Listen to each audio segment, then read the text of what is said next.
तो क्या लेगा?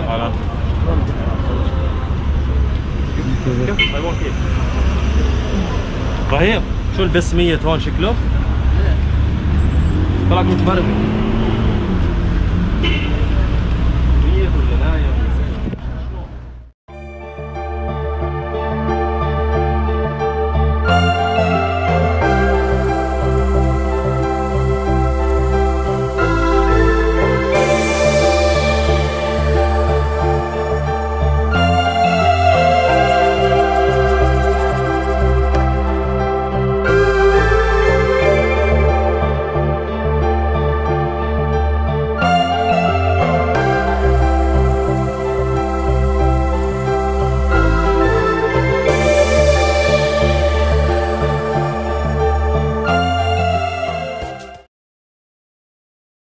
तर माझी शिप आली आहे जॉर्डन नावाच्या कंट्रीमध्ये आणि ह्या सिटीचं नाव आहे अकाबा।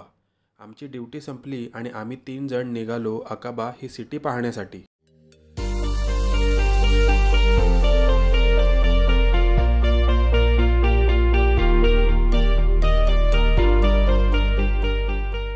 हा समोर जो तुम्ही फ्लॅग बघताय तो जॉर्डन कंट्रीचा आहे। संध्याकाळची वेळ होती आणि सूर्यही मावळत होता, तेव्हा आमच्या एजंटने आम्हाला अकाबा सिटीच्या मेन मार्केटमध्ये ड्रॉप केलं। तर बऱ्याच वेळानंतर मला एक छोटीशी संधी भेटली आहे। शिपवरून आम्ही खाली उतरलो आणि मी एका सौदी साईडच्या UAE साईडच्या एका छोट्याशा कंट्रीमध्ये आलो, ज्या कंट्रीचं नाव आहे जॉर्डन।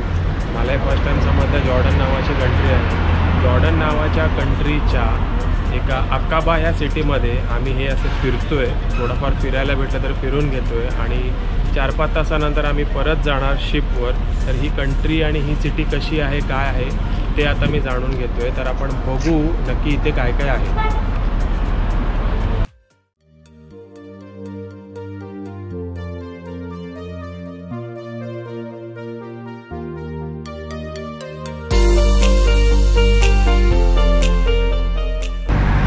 चाललो आहोत एका कॅसलमध्ये। इकडची काही ऐतिहासिक वस्तू त्या कॅसलमध्ये आहेत। मी फर्स्ट टाइम या कंट्रीमध्ये आलो। वेळ आमच्याकडे कमी आहे, परत आम्हाला ड्युटीलाही जायचं शिपवर जाऊन।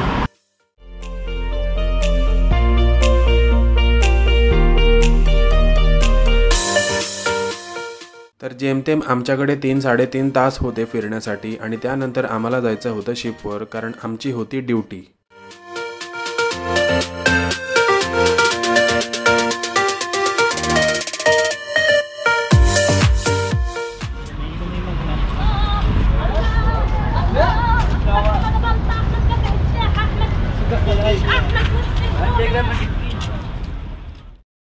ह्या पोलिसांनी आम्हाला अकाबा केसलची दिशा दाखवून मदत केली। अकाबा केसल म्हणजे अकाबा सिटीच्या प्राचीन काळातला किल्ला। अकाबा किल्ल्याच्या बाहेर एक पार्क आहे, त्या पार्कचे नाव आहे अल हाफायर पार्क।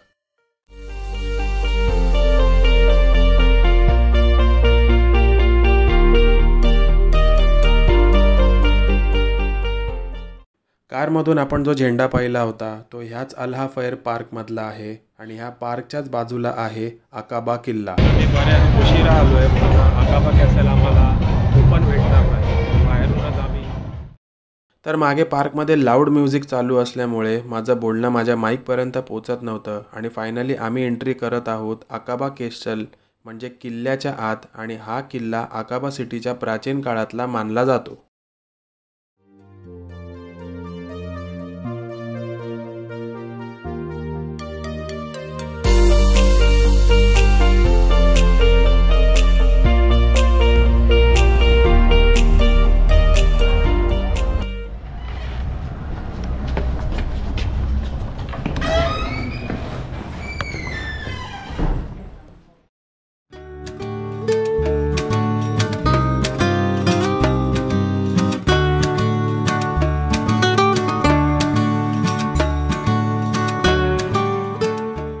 आता तुम्ही पाहत आहात अकाबा केसल म्हणजे अकाबा सिटीमधला एक छोटा किल्ला। या किल्ल्याचे ओरिजिनल नाव आहे मामलुक किल्ला। हा किल्ला 16व्या शतकात 1517 मध्ये बांधण्यात आला होता। जॉर्डनच्या लाल समुद्रातील बंदर शहर अकाबाच्या प्रमुख आकर्षणापैकी एक म्हणजे मामलुक किल्ला।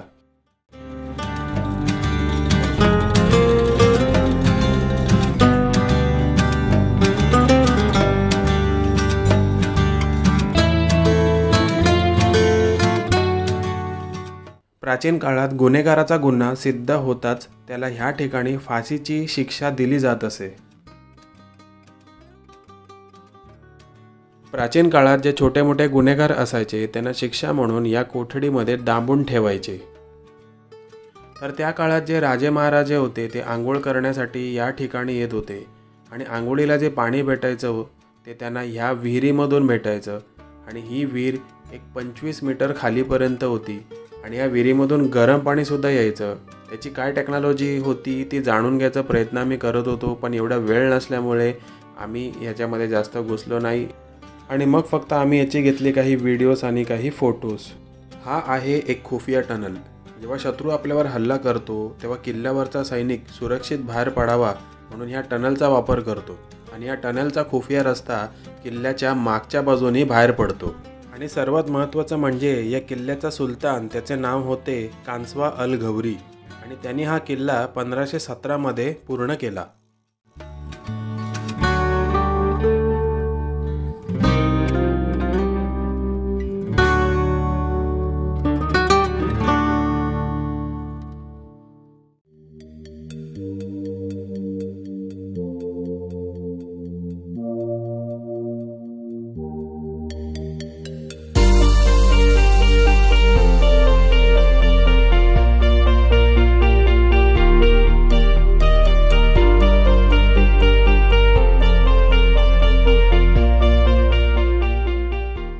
तर किल्ल्याच्या काही अंतरावर हा छान असा एक शॉप होता आणि ह्या शॉपमध्ये magnet, bracelet, keychain, T shirt आणि अशा असंख्य प्रकाराच्या गोष्टी होत्या। बरीच माणसे इथे खरेदी करण्यासाठी येतही होते।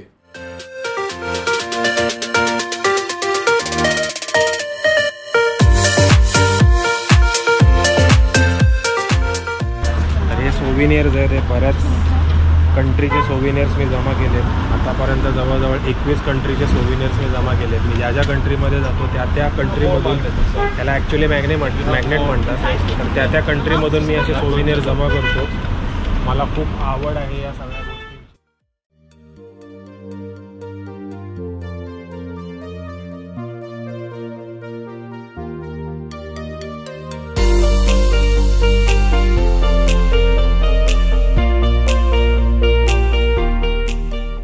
शॉपच्या आतमध्ये गेलो आणि बरेच प्रकाराच्या गोष्टी होते आणि इतकं कन्फ्यूज व्हायला होत होतं की नक्की काय विकत घेऊ आणि काय नको।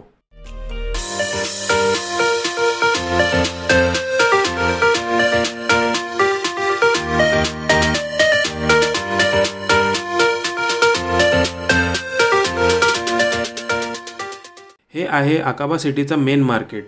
ज्या प्रकारे आपल्या मुंबईमध्ये मार्केट असतात तसं ह्या मार्केटमध्येही मला फारसा असा काही फरक जाणवला नाही आणि ह्या कंट्रीमध्ये सगळेच वस्तू बऱ्याच प्रमाणात महाग आहेत। एक एक्झाम्पल द्यायचं झालं तर आपल्या मुंबईमध्ये एक साध्या टी शर्टची किंमत 200 ते 300 असते, तर सेम तशीच टी शर्ट इथे इंडियन प्राइस कन्वर्ट केली तर 600 ते 800 एवढी किंमत आहे।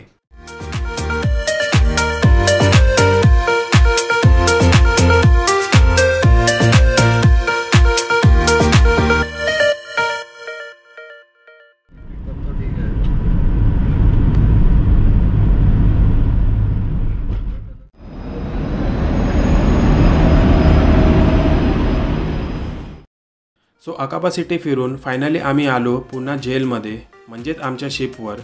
4 दिवस शिप थांबत असल्याकारण पुन्हा आम्ही जाणार आहोत बाहेर। तोपर्यंत आपणा सर्वांची मी घेतो छोटीशी विश्रांती।